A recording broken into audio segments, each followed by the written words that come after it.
ही चबाई कूद जा तू भी जलती लंका में। ये तो तुम यहां लोगों को बेवकूफ बना रहे हो, यहां ये चलने वाला नहीं है। अपने 5 बंदे इकट्ठे करके उधर तू फिलिस्तीन फिलिस्तीन फिलिस्तीन, तो फिलिस्तीन तो खत्म। उसकी एक्सपायरी डेट उसी दिन पक्की हो गई थी जिस दिन इजराइल पे हमला हुआ था। फिलिस्तीन की नहीं, लेकिन उसके आतंकवादियों की तो निश्चित हो गई थी। मैं ये कहना चाहता हूं यहां बैठे सभी लोगों से, जो इजराइल में हुआ क्या भारत में नहीं हुआ? भारत ने नहीं देखा वैसा हमला? कसाब आया था, क्या था वो दिन? मुंबई में कोई होटल में बैठा है, कोई रेस्टोरेंट में बैठा है, कोई स्टेशन पे है, वो सबको मार रहे, आंख मूंद के मार रहे। एग्जैक्टली वही हमला था जो हमास ने इजराइल में किया, वही भारत में हुआ।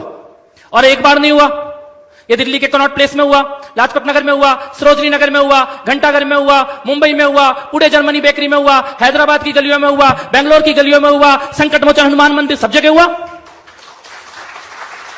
और हमारे देश में तो क्या हो गया था, वो बस में लिखा होता था अपनी सीट के नीचे देखिए कोई भी लवारिस वस्तु बम हो सकती है। तो तेरे प्रधानमंत्री की सीट के नीचे क्यों नहीं हो सकती थी? हमारे बच्चों की सीट के नीचे ही होती थी बस लवारिस वस्तु बम। आज क्यों नहीं हो रहा? वही सेना, वही पुलिस, वही एजेंसी, वही रॉ, वही गुप्तचर, वही सारा सिस्टम है, खाली एक नेतृत्व बदल गया। आज करके दिखा दे कोई दिल्ली में, मुंबई में, पुणे में। यह राष्ट्रवाद है। और मैं ये कहना चाहता हूं कि कोई गलतफहमी में मत रहना कि जो इजराइल में हुआ वो पहली बार हुआ या आखिरी बार हुआ।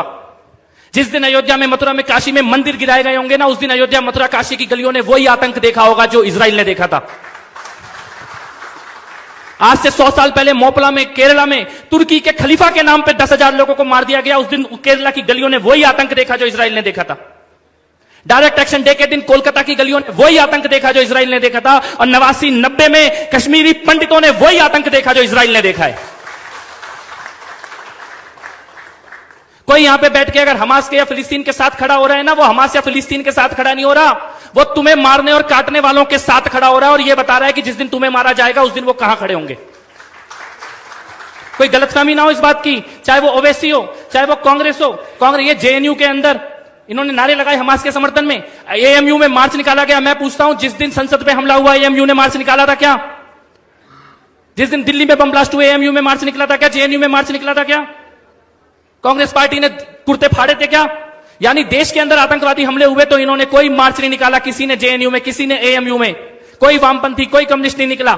लेकिन वो गजा में, वो फिलिस्तीन में आता, इजराइल बदला ले रहा है तो तुम्हारे कुर्ते फट रहे हैं। किसके सगे हो? किसके सगे हो? किसके साथ खड़े हो? लेकिन ऐसा नहीं है कि देश इस चीज को देख नहीं रहा, देश इस चीज को देख भी रहा है और देश इस चीज को समझ भी रहा है। इजराइल और हमास की जो लड़ाई है वो आज की लड़ाई नहीं है, और वो 2 देशों की लड़ाई नहीं है, वो सभ्यता की लड़ाई है, वो मानवता की और राक्षसों के बीच की लड़ाई है। और भारत पहले भी मानवता के साथ खड़ा था और आगे भी मानवता के साथ खड़ा होगा।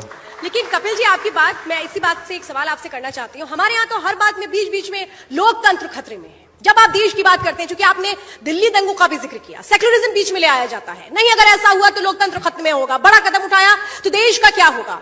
ये जब नहीं बदलेगा तो फिर आपको लगता है बहुत कुछ बदल पाएगा? क्योंकि हर जगह तो लोकतंत्र खतरे में है।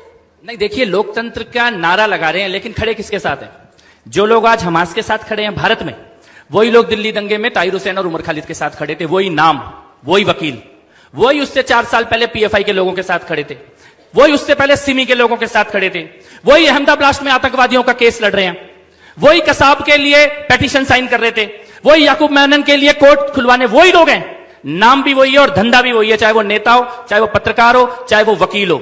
कोर्ट में खड़े होने वाले लोग वही हैं, अखबारों में लिखने वाले लोग वही हैं, टीवी पे आके इनके पक्ष में बोलने वाले लोग वही हैं। वही चेहरे और वही लोग हमास के साथ, वही पीएफआई के साथ, वही सिमी के साथ, वही ताहिर हुसैन के साथ, वही उमर खालिद के साथ। लेकिन मैं ये कहना चाहता हूं कि ईश्वर का न्याय होता है। दिल्ली में जिस आदमी ने दिल्ली के दंगों के समय ये बोला था कि मैं शाहीन बाग के साथ खड़ा हूं, वो आदमी आज उसी जेल में पड़ा हुआ है जहां शाहीन बाग के अपराधी जेल में है। और मैं ये कहना चाहता हूं कि तुम तब शाहीन बाग के साथ थे या नहीं थे, आज तुम वहीं रहोगे जहां शाहीन बाग के अपराधी रहेंगे। ये भी ईश्वर का न्याय है।